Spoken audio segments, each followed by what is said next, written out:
ঈদের মাংস খেতে খেতে কিন্তু আর ভালো লাগছে না খেতে, তাই আমি আজকে পুঁই শাক, আলু আর ছোলা দিয়ে ভাজি করেছি, যেটা সামান্য জিরার ফোড়ন দিয়ে করলে খেতে অনেক বেশি ভালো লাগে। আমি এখানে পেঁয়াজ, কাঁচামরিচ দিয়ে কিছুক্ষণ ভেজে নেব।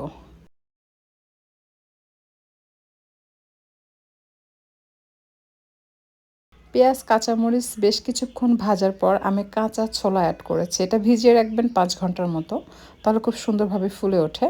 স্বাদ মতো লবণ আর হলুদের গুঁড়া দিয়ে দিচ্ছি। এর থেকে বেশি মশলা আসলে প্রয়োজন হয় না, শুধু হলুদের গুঁড়া, লবণ, তেল, পেঁয়াজ, কাঁচামরিচ দিয়ে এই ছোলা ভাজিটা করলে কিন্তু খেতে অসম্ভব ভালো লাগে। এই ছোলা ভাজিটা পুঁই শাক, আলু দিয়ে ভাজি করলেও ভালো লাগে, অন্য যে কোনো শাক দিয়ে ভাজি করলেও ভালো লাগে। যেমন আপনি কলমি শাক দিয়েও এই ভাজিটা করতে পারবেন, সেটাও কিন্তু খেতে অসম্ভব ভালো লাগে।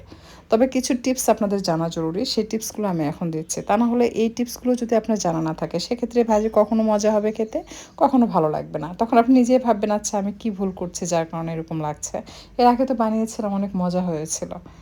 সো মেইন টিপসগুলো হচ্ছে যে এই ভাজিটা ঝরঝরে হতে হবে। চেষ্টা করবেন ননস্টিক প্যানে ভেজে নেওয়ার জন্য। খুব বেশি পানি দিয়ে ভেজে নেওয়া যাবে না। অনেক সময় বেশি পানি হলে যেটা হয় যে আলু গলে যায়, তখন ভাজিটা প্রপার স্বাদ পাওয়া যায় না, সেটা খেতে ততটা ভালো লাগে না। তাই পানি দিবেন না, জাস্ট আপনি শাক, আলু, মানে শাক থেকে যে পানিটা বের হবে সেই পানিতেই আপনি এই আলু, শাক ভাজি করবেন আর কি।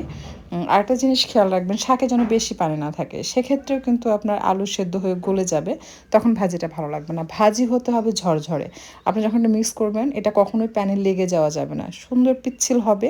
আপনি ননস্টপ ভাজিটা অনবরত নাড়াচাড়া করবেন, আর নিচে থেকে একটু করে লালচে হবে আর নাড়াচাড়া করে উল্টিয়ে পাল্টিয়ে দিবেন। এতে করে ভাজিটা একদম পারফেক্ট হয়, ঝরঝরে হয়, আর সেটা খেয়ে কিন্তু খুবই মজা পাওয়া যায়। ট্রাস্ট মি, আপনি যদি এটা ঝরঝরে করে ভাজি তৈরি করতে পারেন না, সেটা গরম ভাতের সাথে খেয়ে দেখবেন, এই পুঁই শাক ছোলা ভাজির সাথে না আর কোনো কিছুই আপনি খাবেন না, শুধু এই পুঁই শাক আলু ভাজি দিয়েই কিন্তু আপনি ২ প্লেট ভাত নিমিষেই খেয়ে নিতে পারবেন।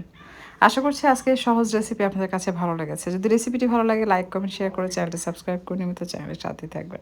আজকে আর কথা বাড়াচ্ছি না, বিদায় নিচ্ছি আর আপনাদের সকলের সুস্বাস্থ্য কামনা করছি।